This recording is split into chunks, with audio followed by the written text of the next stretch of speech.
rain streaked down the tall glass windows of Harrison & Co., the most prestigious corporate tower in the city. The air inside was cold and precise. Polished floors, distant voices, the steady hum of success. At the top floor, Ethan Harrison, the 35-year-old CEO, sat behind an immaculate mahogany desk. His schedule was a machine. Meetings, calls, contracts, nothing personal.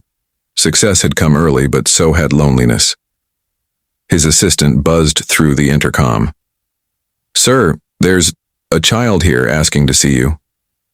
Ethan frowned. A child? Before he could ask more, the office door creaked open. A little girl, no older than 7, stood in the doorway, soaked from the rain, clutching a worn pink backpack and a paper folder pressed tightly to her chest. Her sneakers squeaked against the marble floor. She took 2 careful steps forward. "Hello, sir," she said softly, her voice trembling but polite.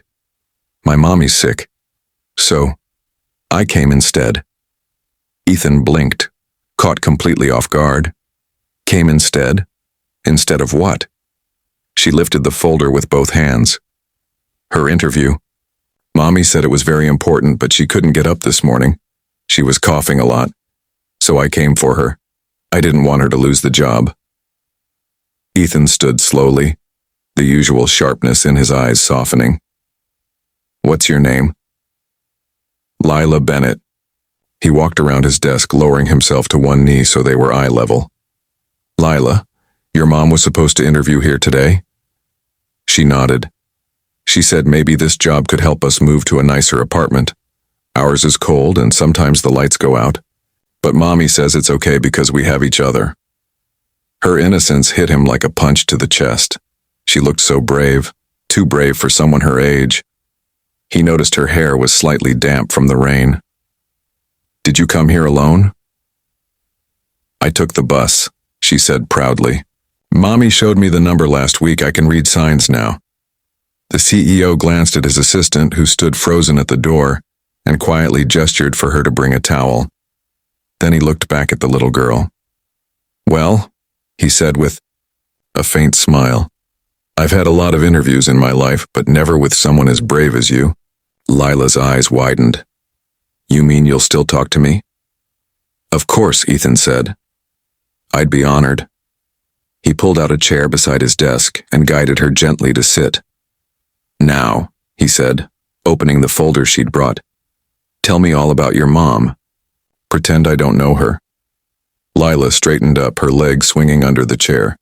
"Mommy's name is Sophie. She's really smart. She helps everyone in our building, even Mrs. Collins, who yells all the time." Ethan tried not to smile. "She sounds kind." "She is," Lila continued, serious now. "She used to be an office lady before Daddy went away.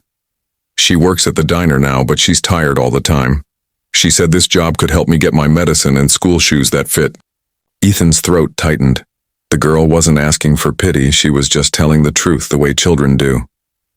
He asked softly, "And what do you think your mommy would say if she were here right now?" Lila tilted her head thoughtfully. "She'd probably say she'll work really hard, and she makes good coffee, but she might cry a little. Mommy cries sometimes when she thinks I'm asleep." Something inside him cracked open. He remembered his own mother, working double shifts, walking miles in the snow so he could eat. He hadn't thought about her in years. He took a deep breath and smiled gently. "Lila, how about we make a deal?" Her eyes brightened. "A deal?"